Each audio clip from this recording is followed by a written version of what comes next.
Good evening, friends. My name is Ranjit Mishra. I'm Chief Industry Relations Officer at C3 Hub. On behalf of C3 Hub and IT Kanpur organization and all our partners, I welcome all of you for our third edition of webinar. It's part of our hackathon. I have all eminent elite panelists with me. I would like to start the introduction. Dr. Nikhil Agarwal, CEO, C3 Hub, and first, IIT Kanpur. Then I have Karthik Rao. He's heading the Center of Excellence, Cybersecurity for Government of Karnataka. Then I have Ravi Purohit, who is the Managing Director for Color Tokens, Cybersecurity Multinational. Sri Hari from Microsoft India. He's one of the lead at the cybersecurity R&D Microsoft India. Then I have Vinayak Godse. He's a Senior Vice President at Data Security Council of India. I welcome all of you for this wonderful webinar. And I would want to first give a context about the webinar topic. I think so. We are all here to welcome all the aspiring young entrepreneurs for cybersecurity, and we want to really discuss the various opportunities in cybersecurity. And today, we are very glad that we have all eminent speakers who will be sharing their perspective and giving addressing all kind of queries and sharing their experience in cybersecurity. So without wasting much time, I would like to bring Nikhil Agarwal to take this as a moderator and take this session forward. And I would also request everyone to put their queries in Q&A chat box so that we can address your queries spontaneously, or we can even take it in the last 10 minutes of webinar. Dr. Nikhil Agarwal, over to you.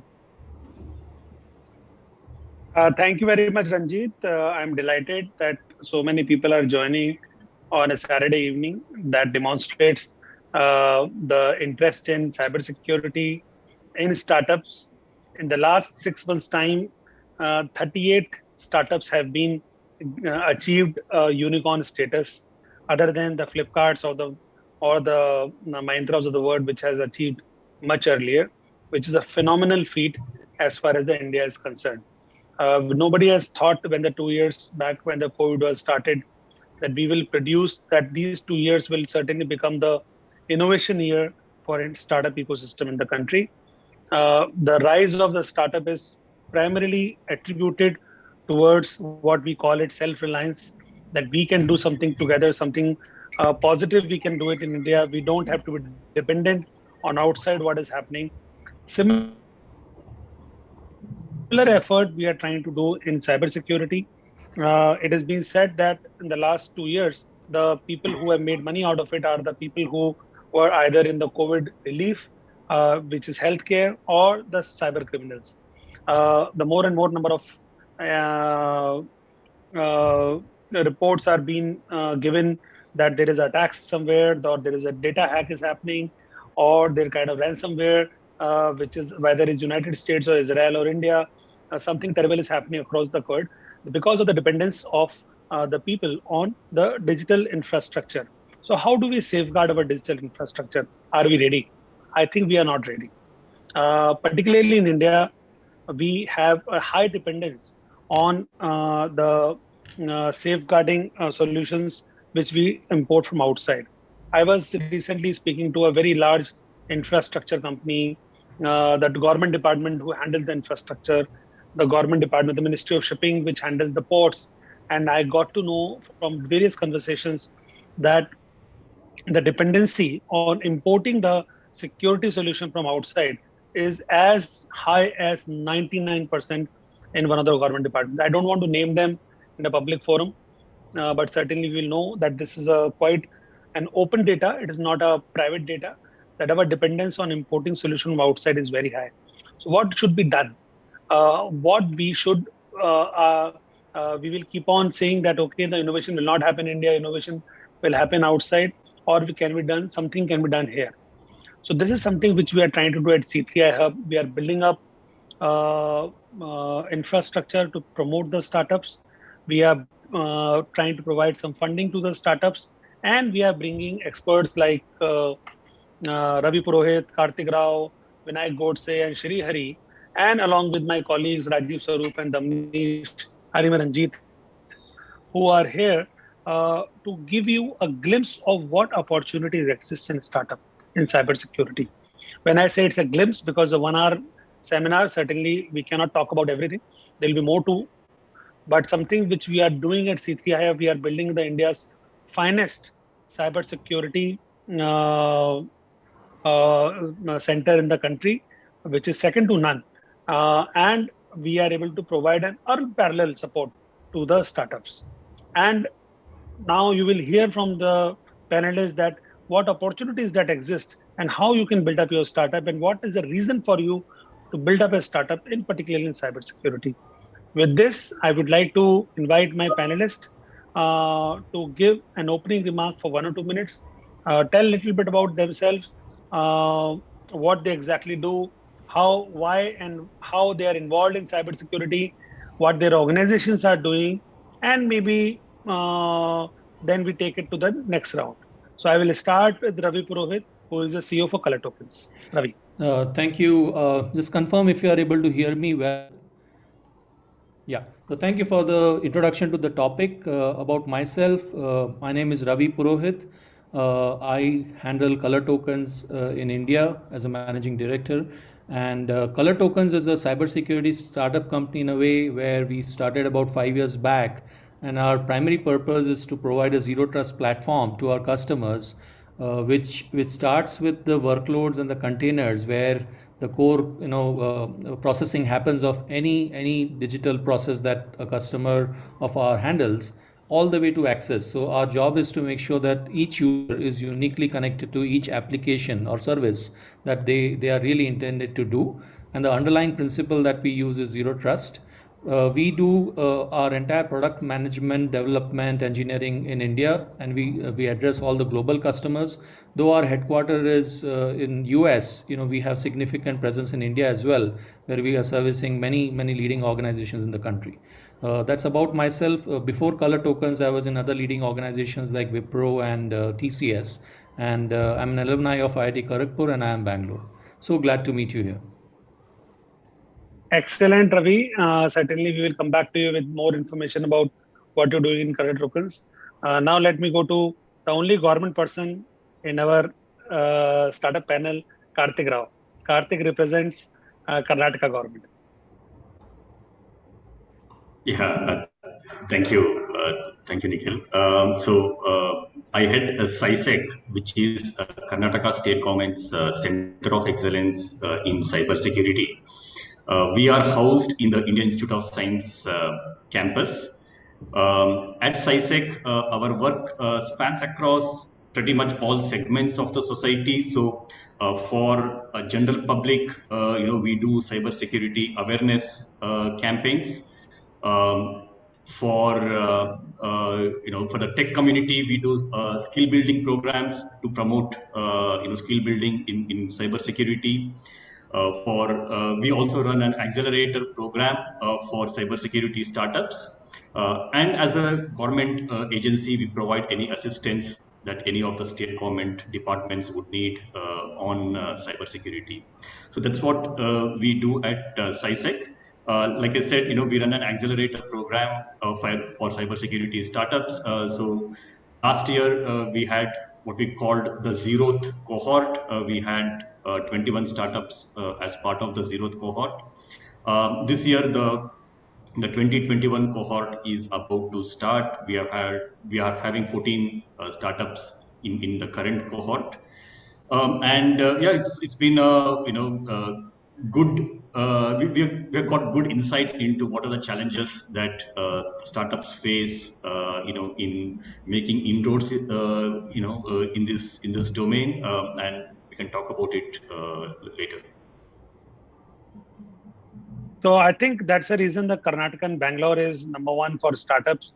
I think no other state has a center for cybersecurity which is promoted by the government. So many congratulations.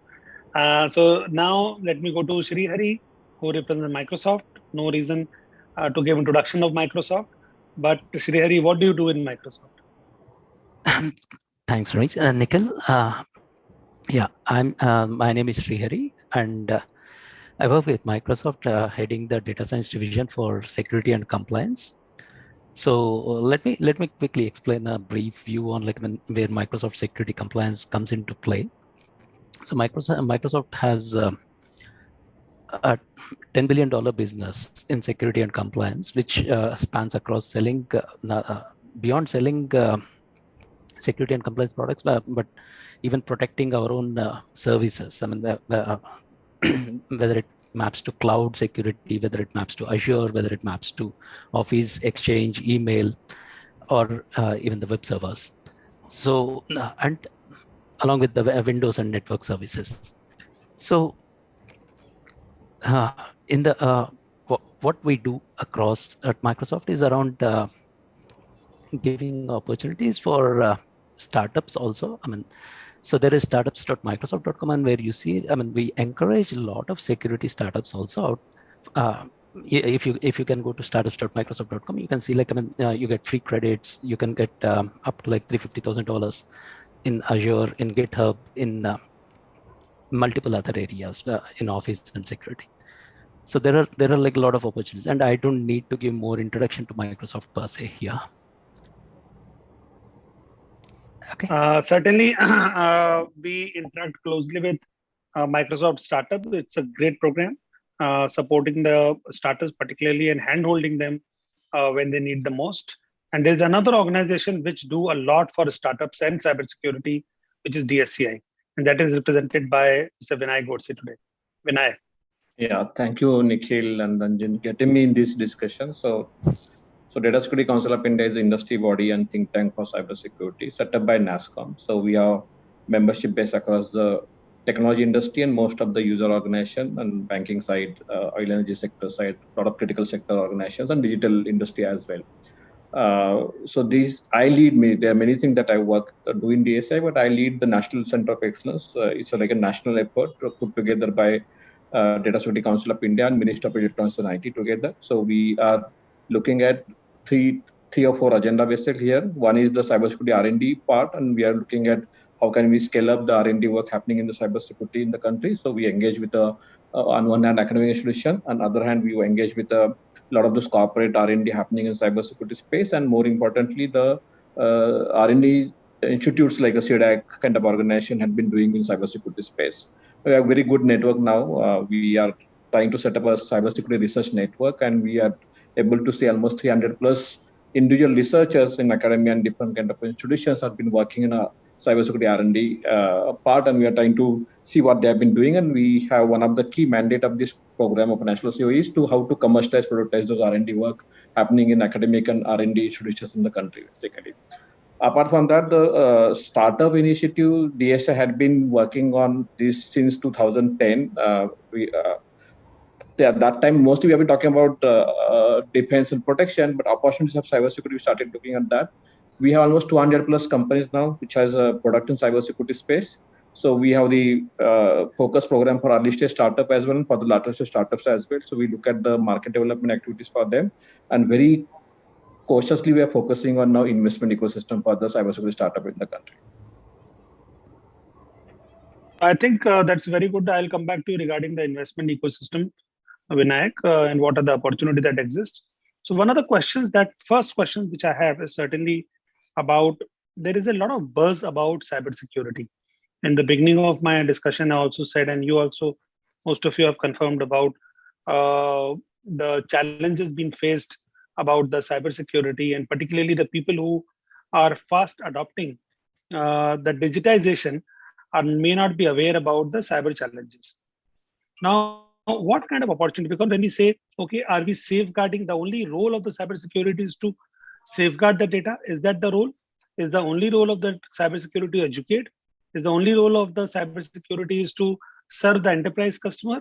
Or the role of the cybersecurity startup is to serve the end customer? What is hardware? What is software?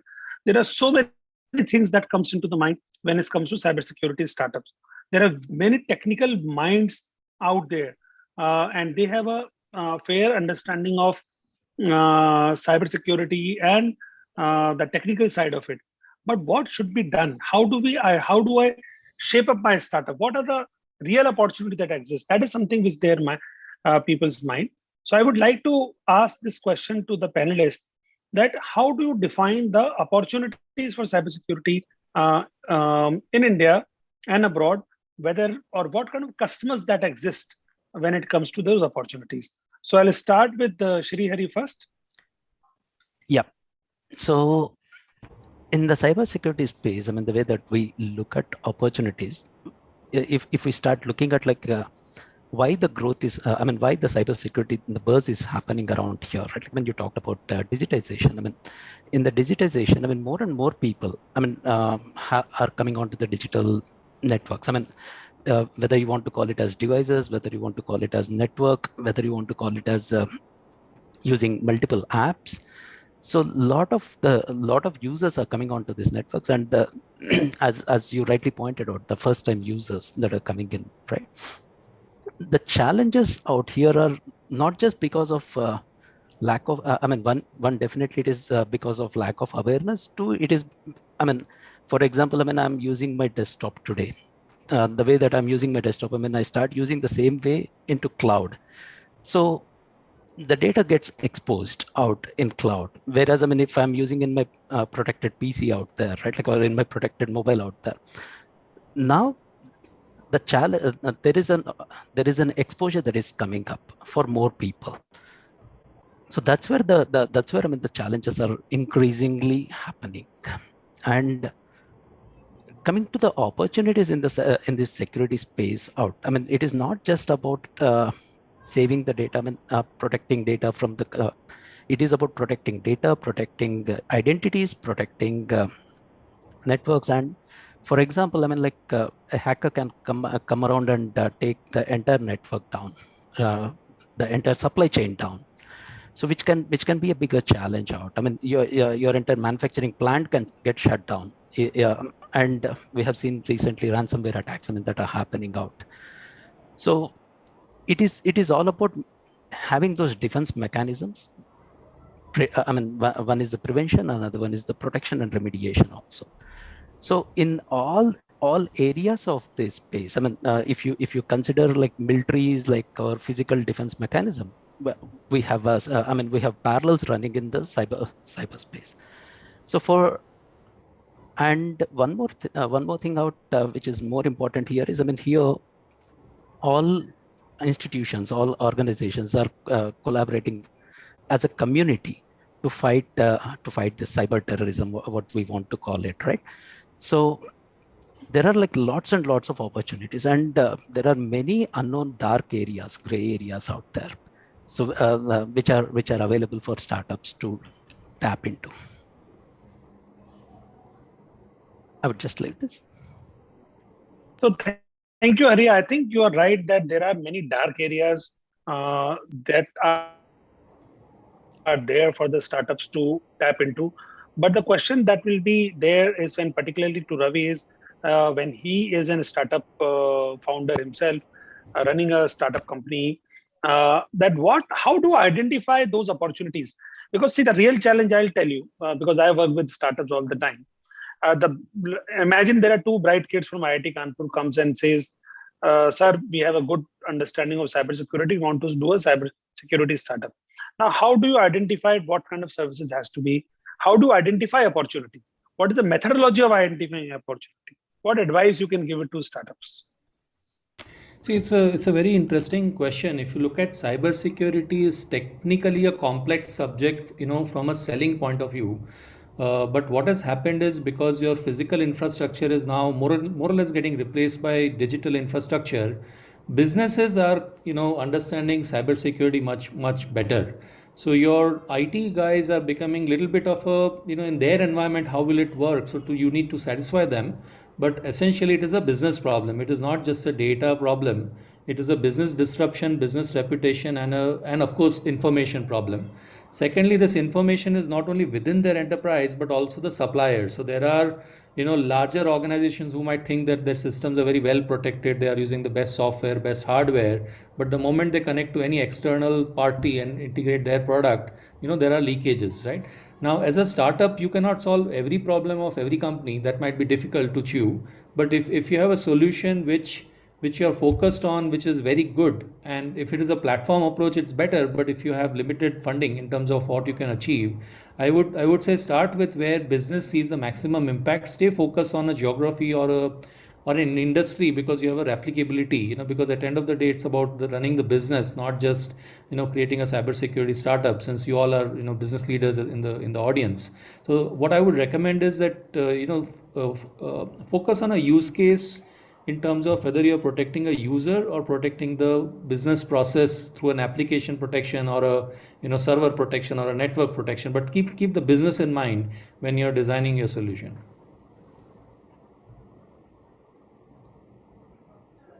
I think that's an excellent advice. So when you may be technically sound, but you have to define your constituency.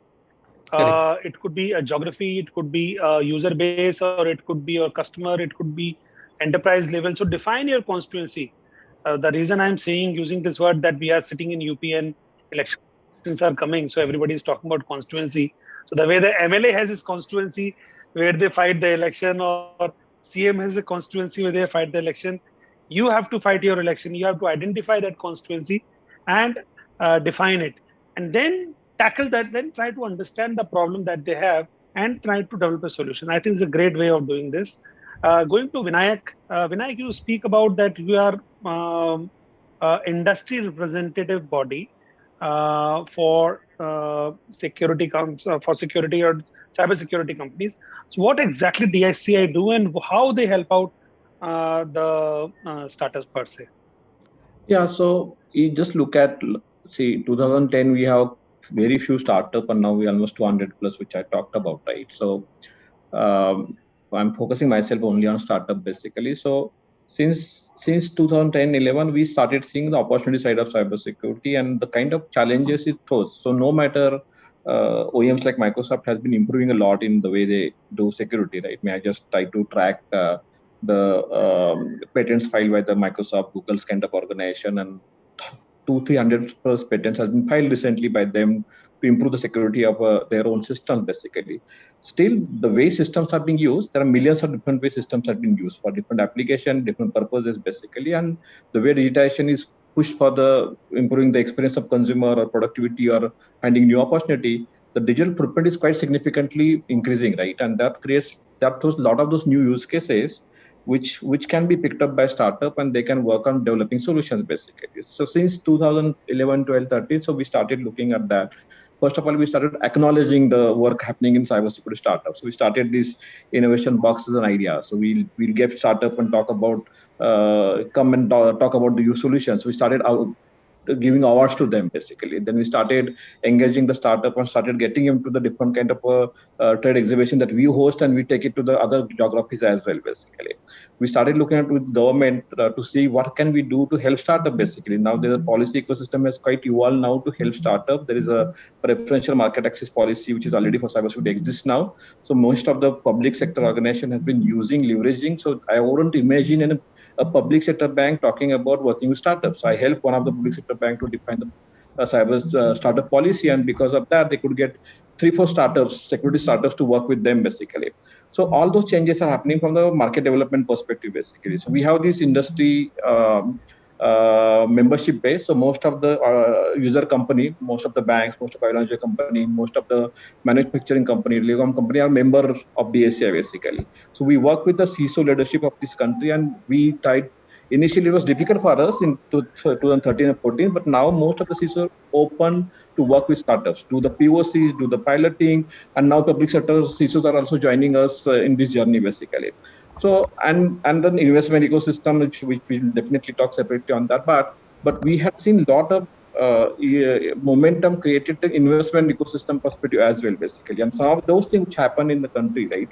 Some early acquisition happened in 2013-14. Some couple of cybersecurity startups got acquired by some of the global companies, and now there are significant startups which was recently got acquired by somebody like a Zscaler. So that has created a lot of animal spirit. Means you can build your fortune in cybersecurity area, no matter it is deep technology area. So that got established now. So this animal spirit creation and the ecosystem support is available. Public policies are conducive for that, and investment ecosystem is coming. So then that is really translating into a lot of those new ideas coming in, and startups coming into the cybersecurity space. I think very well explained by Vinayak that how the DSCI is helping out the startups and what kind of new opportunities are coming in.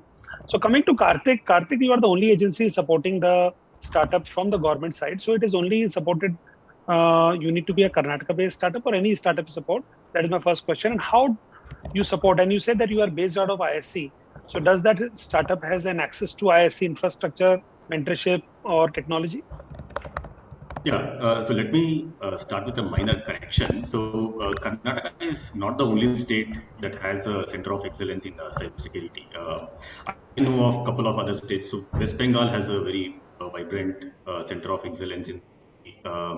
Telangana has a center of excellence in cybersecurity.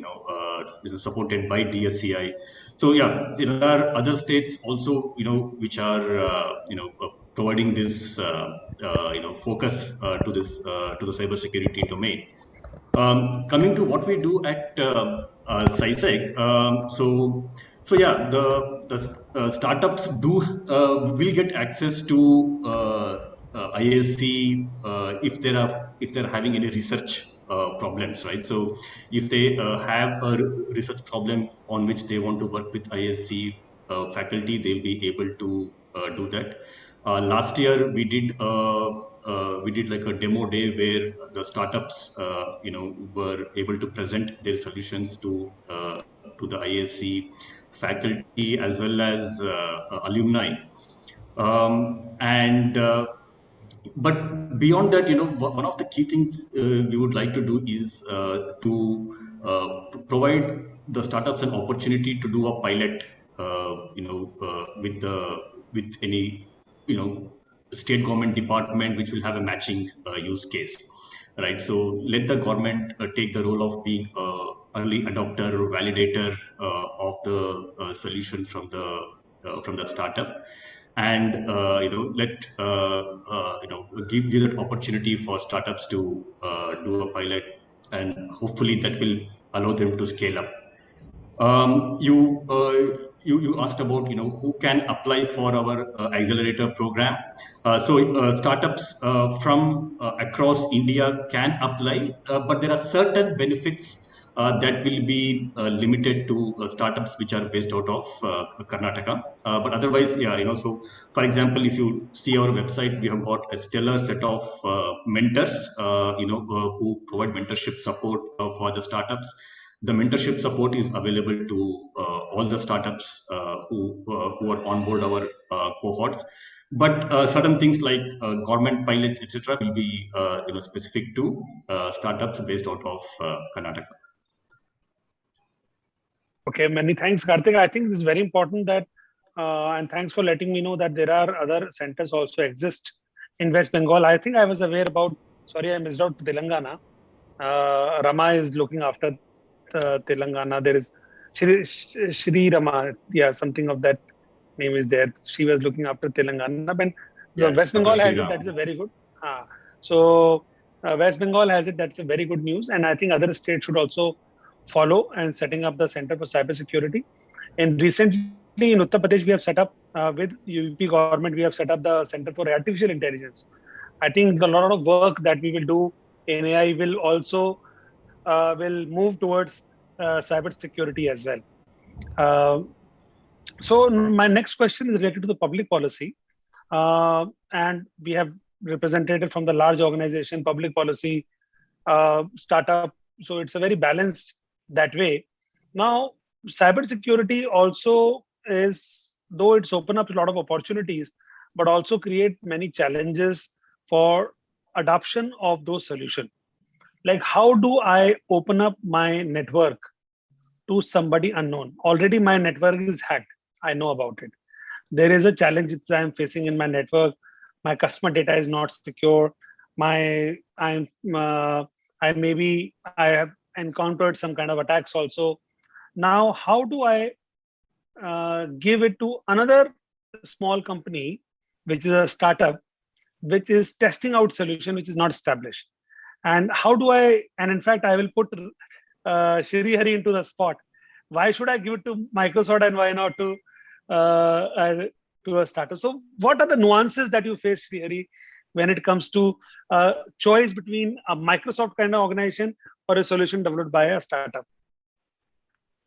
So it's a, I mean, it's an interesting way of looking at this, right? Like the most of the time, I mean, for us, I mean, when we go out and sell in the market, right? Like, I mean, the first and foremost factor that comes into play is trust. I mean, how are you operating? I mean, what sort of policies, I mean, internally, I mean, you're handling, I mean, like, and what sort of different areas, I mean, you are trustworthy around. I mean, and trust plays a very, very, very, very huge role in the security and compliance space. To coming back to, I mean, and Microsoft has an established mode in trust. That's where, I mean, we are getting an edge. Now, coming to your question, like, so when new startups are coming into play, I mean, how can they be trusted? That is a big question, right? Like, I mean, so it's trust builds up as you start delivering, and as you start, I mean, when you said opening up, right? Like, I mean, why will someone open up your network, kind of a thing? I'm not completely sure, but like as you start delivering and as you maintain those that posture, I mean, trust starts developing, and like I mean, there would be more traction on the startups also. I mean, following the fair policies effectively. So I think very well put, Shri Hari. I think guys, don't forget that Microsoft also started just 40 years back. So every company start as a startup.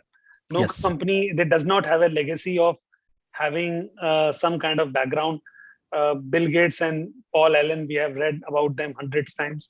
They were also a startup, started from garage, and today they started building up DOS system and then the personal computer software, and today they are working on cloud and cybersecurity.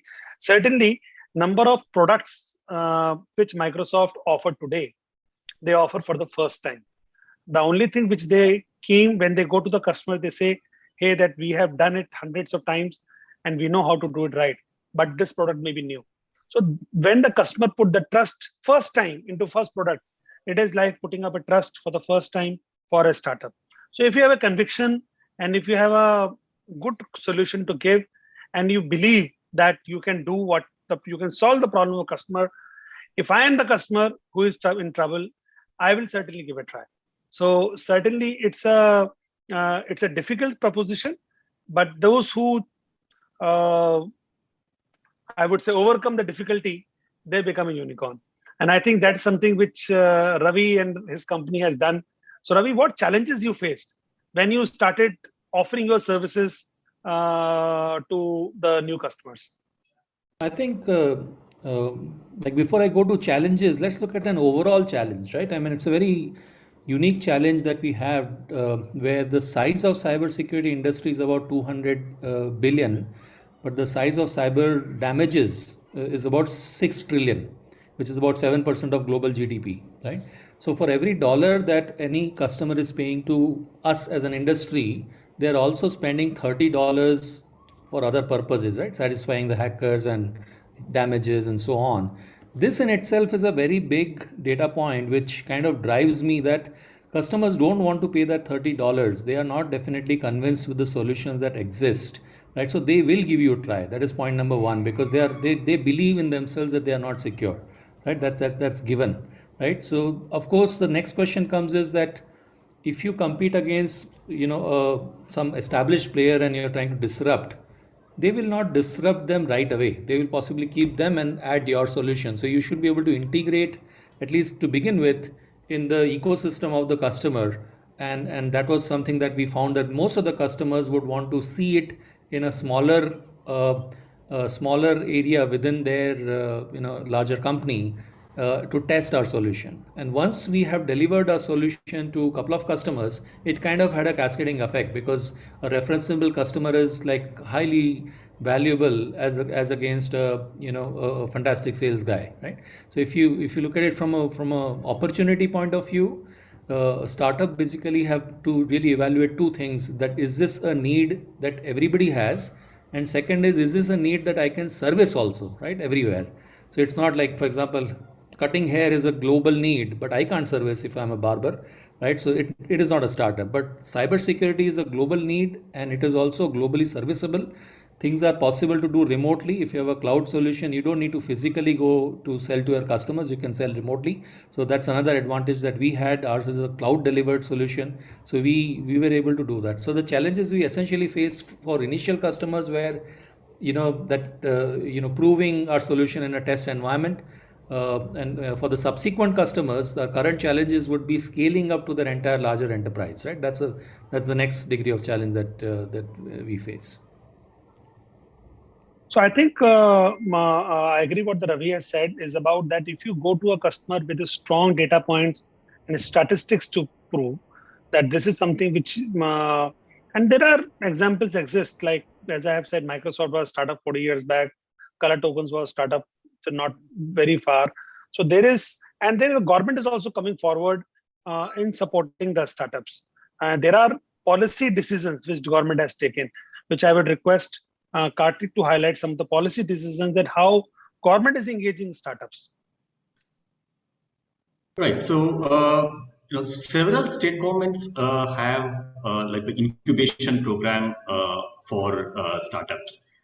So in Karnataka, we have this program called Elevate, through which the government provides fundings to startups in the POC to early stages. The key is, okay, so first thing is what should ideally any state government be doing to promote startups, right? So first is, focus on ease of doing business, because, once you focus on ease of doing business, making business easier helps startups and small companies much more than larger and well-established companies, right? Because well-established companies would have the traction and the momentum to get things done. It is the startups and the small companies that struggle when carrying out business. So focus on ease of doing business is extremely important. Second thing a state government can do is focus on skilling. One of the challenges which the industry faces, and more so startups face, is getting the right skilled talent from academia. So that focus on skilling, because skilling is a state subject. Effectively, higher education is a state subject. So the state government has a lot to contribute in that space. And then, like we spoke earlier, have a policy for preferential procurement, right?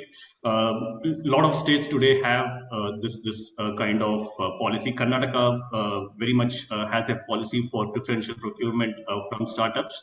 So that helps startups, especially in their early stages.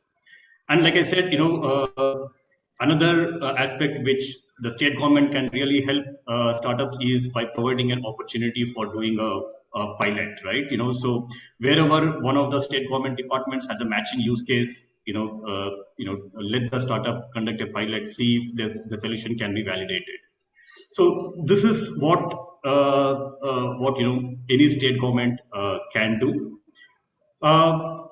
I'll also mention about one other challenges which startups face, which is that especially in cybersecurity, the competency within an organization, when it comes to cybersecurity, will typically be quite low, right? So when an organization has to procure a cybersecurity solution, they struggle to procure because their in-house competency to find out which is a good cybersecurity solution, which is not a good cybersecurity solution, that itself becomes a challenge.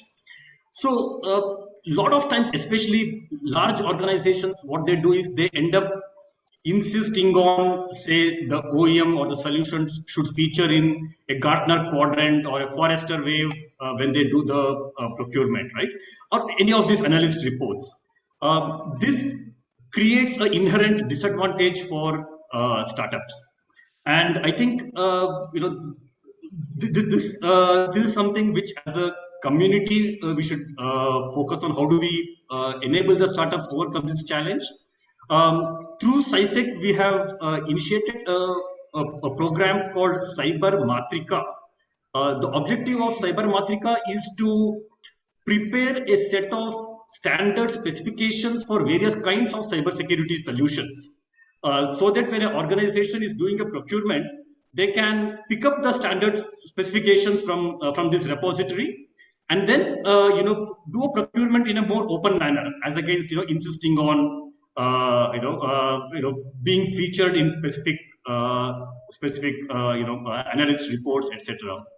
I think Cyber Matrika, I'm hopeful, will help build this repository over a period of time, and then help create a level playing field for startups.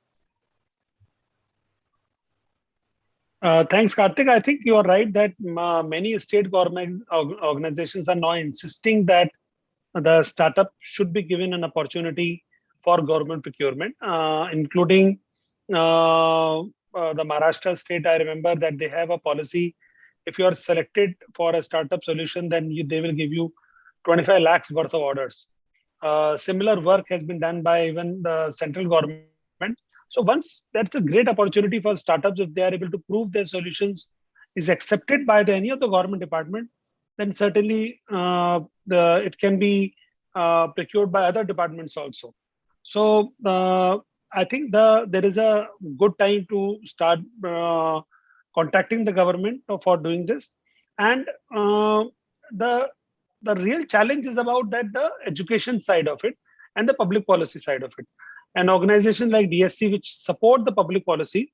So Vinayak, my question is that what public policy changes you want to see in startups in India or with the state government when it comes to the cyber security per se? Yeah, so if you look at the policies, right, for startup, especially in cyber security, there are three types of the intervention that government does, right? So, or regulators also means we should be also not only looking at government, but regulatory interventions as well, the way RBI has done until now. One is the developmental side. So the development I'm talking about is R&D investment that government does, or the kind of investment you got or we also got from the Ministry of Electronics and IT, basically. And then development for the education capability. So there is a developmental level interventions which comes from the government. Second is a key which is now getting a lot of push is a procurement intervention, right? So procurement intervention, which Karthik talked about, this condition of Forrester or Gartner. So now with one policy instrument which MIT has notified, no government public policy department has to put those conditions which could create a disadvantage for startups, basically. And then I have not seen after that a notification from the MIT. I have not seen any of the public tender which talks about the Gartner or Forrester kind of a requirement, basically. So that had happened last year, basically. Then this preferential market access policy, which DIBP came and now MIT is working, already notified something as a draft policy for the cybersecurity, and now that is getting referred by most of the public sector organization to work with startups, basically, right? So that's the second thing. In procurement, we also have GEMS platform. So you must be knowing about GEMS platform. So most of the startups are registering their solutions there, and that is creating a lot of opportunity for them to really work with a very different type of the organization. So that, and then many more things will come from the procurement perspective as well, actually. The third type of policy, which are evolving, is largely on a creating larger market for security, and that will come when you create obligations and liabilities and mandates for cybersecurity, right? Because at the end of the day, anything goes wrong with one organization, create a larger national issue, and that's why government keep regulating the cyberspace, regulating the data space as well. So data protection bill is coming, the IT Act is also getting now amended, basically. So that creates a lot of obligations and liability at a larger national level. But what RBI tried to do with e-banking committee report, and I was part of that interaction, that deliberations, basically. Then the IRDA is also now coming up with a regulatory requirement for the insurance company. SEBI has come up with something. So those kind of obligations liability makes most of the organization to invest into cybersecurity basically. So these are three key policy directions basically that helps the deep technology area like cybersecurity.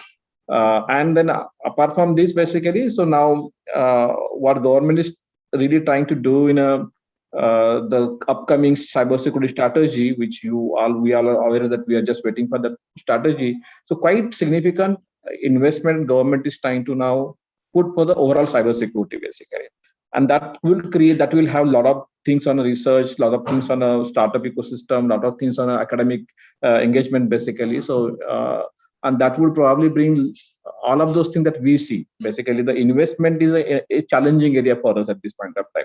No matter that it has improved quite significantly last 5-6 years time, but conducive policies to have more investment in cybersecurity area could be one of the things that we would like to see in coming 2-3 years of time. So thanks, Vinayak. I think you're right that the more investment in cybersecurity is something we want to see, and certainly the public policy is a ongoing process as what is needed by the startup. The government is really working hard. The last few years has been good to startup in terms of public policy funding and all. So in the beginning of the discussion, I spoke about the funding. So let me give you a glimpse of the funding that the C3I gives specifically for the startups. So we provide 3 levels of funding. The first is when you apply to the startup. Either you can apply through a startup track, which is part of the hackathon. Then you have an opportunity of directly working with C3I. And you can apply directly to C3I Hub. If you are selected for incubation, then you can get 50,000 rupees a month as a fellowship support for 2 years, which comes out to be almost 12 lakh rupees. Then we give a POC grant, the prototype grant of 10 lakh rupees for a startup. And if you are able to develop the prototype properly and able to demonstrate that your progress is there and there is an opportunity exists in your startup, then we invest further 1 crore as a seed grant. Now imagine that much money, 1 crore 22 lakhs will be invested by IIT Kanpur through DST. And of course, given the alumni network and the outreach that we have, there is significant amount of money that can be raised. But there is a big but here. Your solution need to be really, really good.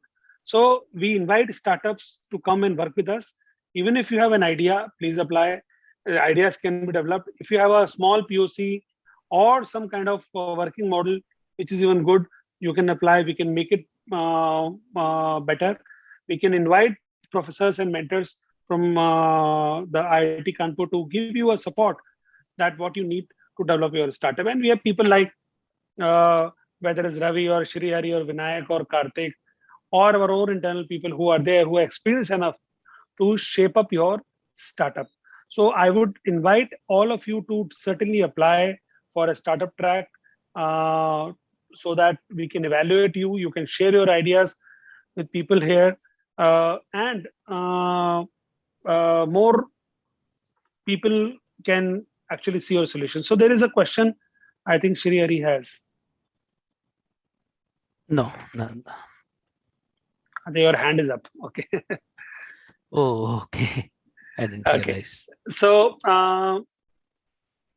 the another thing which I want to now let me go to some of the questions which has been asked by the attendees. There are a few questions which has already been answered by Ravi and Raji, but there are a few other questions that can be taken up. One question was an incomplete question which says startup idea. Shubham Malviya has asked. So I think what Shubham means is what kind of startup ideas that can be submitted or what kind of ideas that can become a startup. There is another question which Arpit has asked is required for a startup idea to be a cybersecurity. Arpit, idea can be on any technology, but if that technology or that particular work that you are doing require a security solution in the future, that qualifies. So there is nothing called a cybersecurity. Like there is a misconception about same way with IT companies. IT companies don't make software for themselves. They make software for others.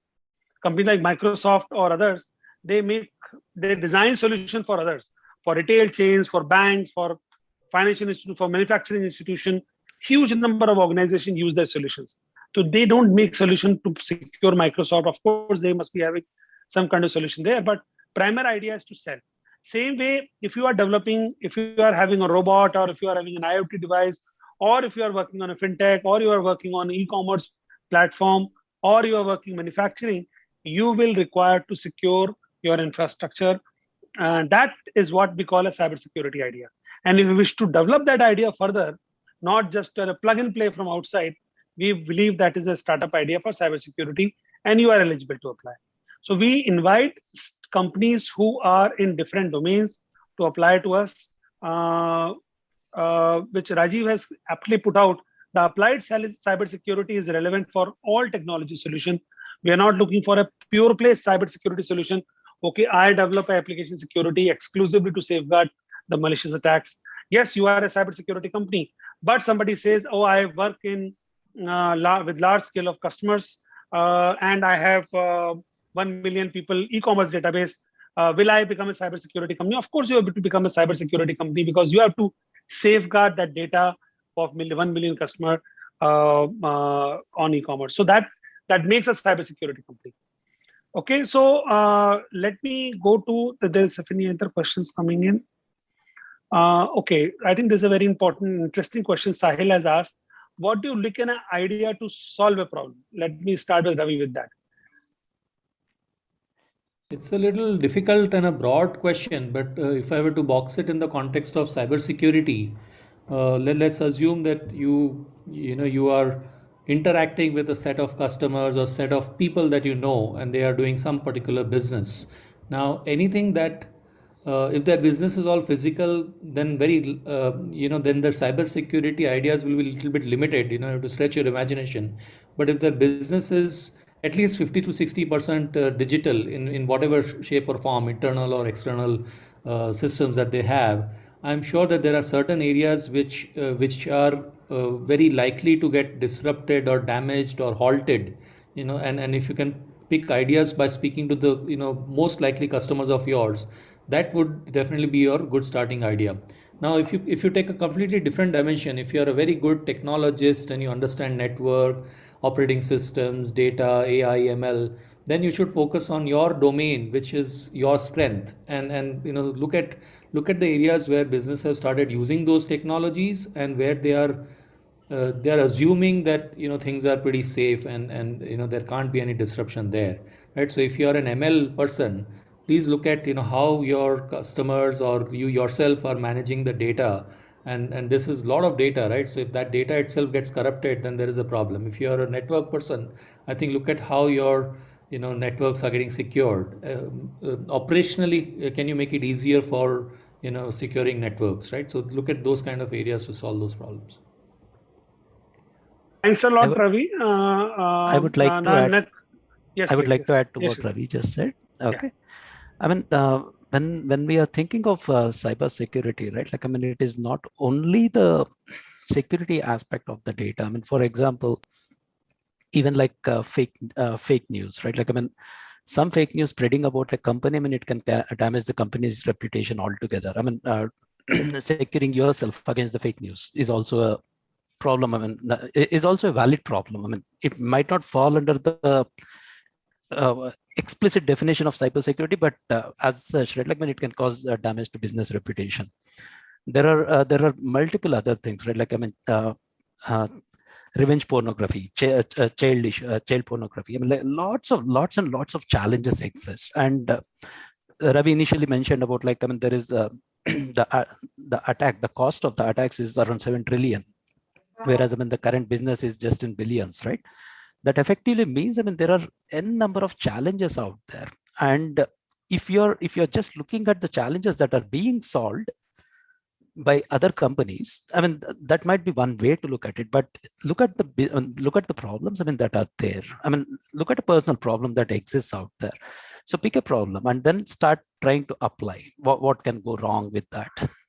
That way, I mean, like there are that attack space of like, I mean, what exists in those other 6 trillion which exists out there is what, I mean, we need to start looking at. That way, I mean, there will be a higher edge for the startups. Okay, I think it's absolutely right what Shri Hari has said and Ravi has pointed out about you should not look at that cybersecurity is a problem, but look at the challenges that can be faced by you when some kind of challenges happen, or how do you safeguard a reputation regarding fake attacks or whatnot. So next question I would request Vinayak to answer is it required to have white paper for you to be a startup? Vinayak, you are on mute. Sorry. So white paper may not be required, but at least you should have idea about what your solution is doing, right? Especially those people who are coming out of the engineering graduate, right? Most of profile seems like those who are passed out in 2020 or currently probably pursuing their BTech or MTech in different IITs basically.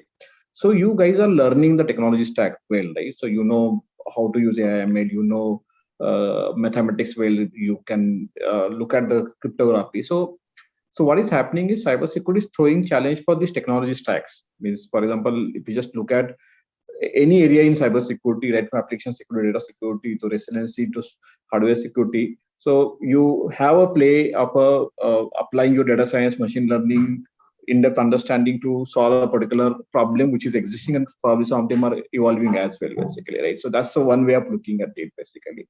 And other way of looking at it is basically is there some business problem you are taking and how you are looking to solve that business problem using technology, basically. So two ways I'm talking about. One is a technology stack and look at the business. Another is the business and try to see which technology stack can help you doing that. But while you are doing that, how you are doing it, how you are able to do that against what is happening in the globe in terms of solving that particular problem, how you'll be competitive, how you'll be efficient to solving that, how can you integrate with the enterprise ecosystem, because most of the security solution now are now solving enterprise problems. So 6 to 7 years back, it was largely to help testers and assurance providers, basically. So security technologies focus 6-7 years back was to help assessors, to help auditor, basically. So now it is enterprise security management, managing the security problem, basically. That's why you need to have very enterprise level understanding in terms of solving the problem. So that you can go bottom up from technology to security solution, or from business to a particular security solution, particular technology problem, basically. And you need to have at least some idea putting together, may not be a white paper, but at least some slide, some idea, which should tell you this is a problem, I'm solving this problem with this way, actually. Absolutely. I think the startup need to have some kind of market research done before they jump into because otherwise you will waste a lot of your time, effort, money, and there will be a frustration if your idea does not work. So anything whatever you do, if it is properly researched, it is better.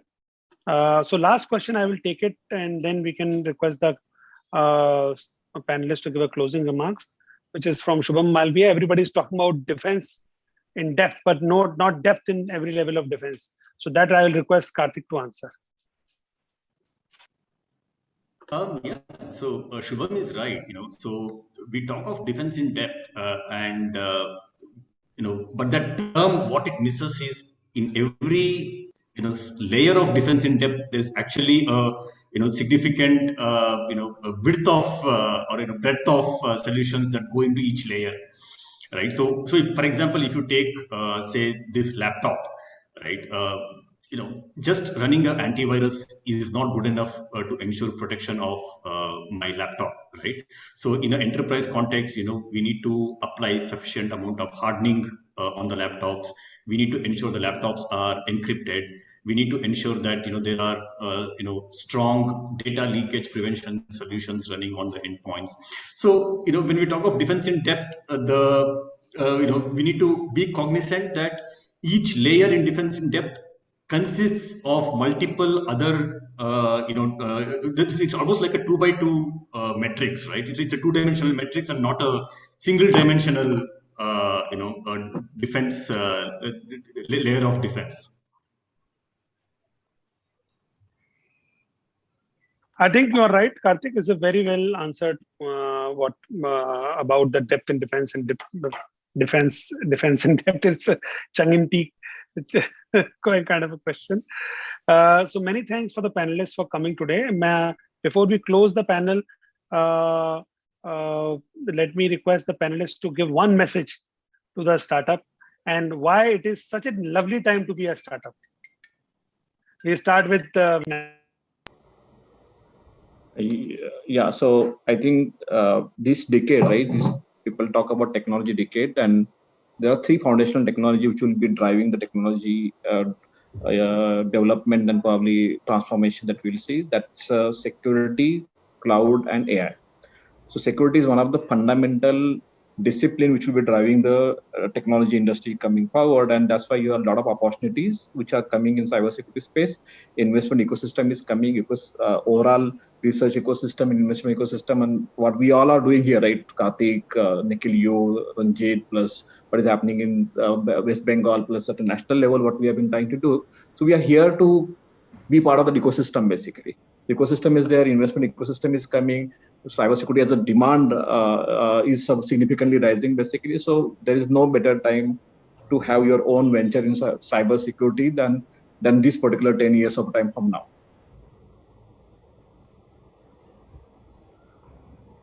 Any advice to startups, Ravi?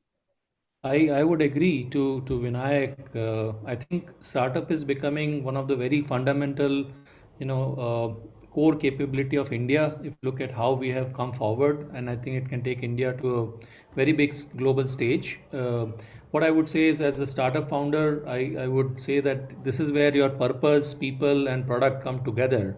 And don't give up. If you believe in your idea, it should start with the frustration that you might have faced, that I really believe in this idea, I want to solve it. And if you're so determined, I'm sure it'll be successful. Government is taking a lot of good steps. So are corporates. I think corporates are also spending money on such initiatives. So be at it. It's not going to be an easy journey. You have to work much harder than a regular job. But believe me, it is very exciting overall. It is certainly an exciting journey. I can vouch for it. Karthik, you have any comment for the startups? I'll say 2 things. One, see, in cyberspace, we live in this state of what is in our scriptures called Matsya Nyaya, right? Where there is very little in terms of rule of law. Right, a rule of law is a challenge when it comes to cyberspace, the cyber crimes, etc. Right, but in that crisis is the opportunity for startups. Right, so because whether I'm as an individual or as an enterprise, I am expected to protect myself in the cyberspace. Right, and that's the opportunity that cybersecurity companies have. Second, a lot of times cybersecurity is seen as slowing down business, seen as creating additional overheads to business. What if you are an entrepreneur in cybersecurity? Try to dispel that notion. I take this analogy of a car. So you have a brake for the car. And the job of a brake in a car is not just to safeguard you from an accident, but also to give you the confidence to go at the optimal speed when you're using the car, right? Similarly, cybersecurity solutions should give the business the confidence to carry out their business processes, carry out their IT adoption, their digital transformation with confidence. That's the role cybersecurity startups should be playing. Thank you, Karthik. Hari, you have an advice for the startups? Yeah, I have 2 things to say. I will just say the first thing. There is a Japanese principle called Ikigai. Okay, what it says is there are 3 things that need to be there for you to have a blissful state. One is the market. The market. There is a demand for it. The second one is there is a business which pays for it. And the third thing is you are really passionate about that particular technology or particular area. If all these three combines, it's a blissful state for any company, any startup, any person, right? So right now in the cybersecurity space or adjoining spaces out there is huge customer need, and there is huge, even the businesses are willing to pay. So it is the only thing right now is like, identifying and putting that effort and having your ideas shine effectively. Then you get best of all the worlds. This is the first thing, right? Like, and the next thing that I want to say is, innovation comes from either inspiration or desperation. There are only two ways that it can come. So look for all those desperate things, or look, come from the technology and be inspired and create new things, or look for anything, which is desperate. Someone facing a problem, some business facing a problem, right? So definitely, this will go a long way. And cyber security, as such, security never ends. So if you are looking for a bliss, excitement, passion, and of course, to make some money out of it, you need to work in a startup space. And cybersecurity is, I think, the most exciting time. We are just entering into digital transformation, digital phase, what we have seen in the world. Whatever we have seen is, we're not even started, I would say. It just is a real start where we enter, and there will be what I think Srihari has said. It's a race between thief and the police, the cybersecurity agencies or cybersecurity companies, and the malicious companies who are whatever they are doing. It's a race, and we need to strengthen our hand so that we win. We win. It's a continuous activity.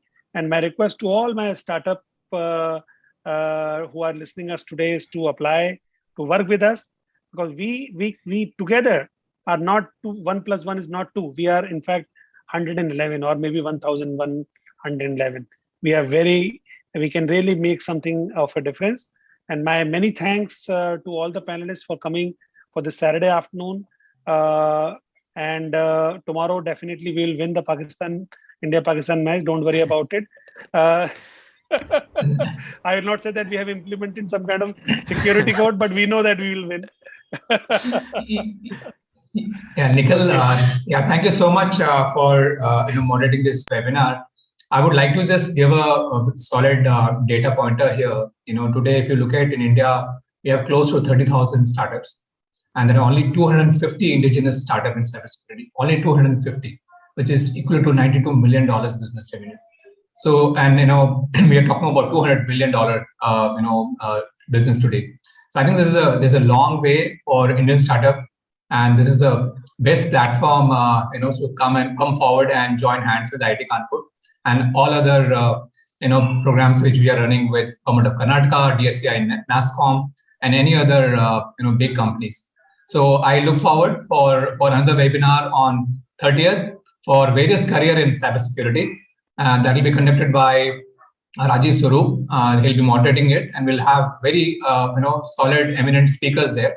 So I look forward. We'll be sharing those details with all of you. Again, I thank all our eminent speakers and all our friends who have joined today for the webinar. Thank you so much, and have a nice Sunday tomorrow. Thank you. Thank you. Bye-bye, everyone. Thank you. Bye. Thank you. Bye-bye. Thank you.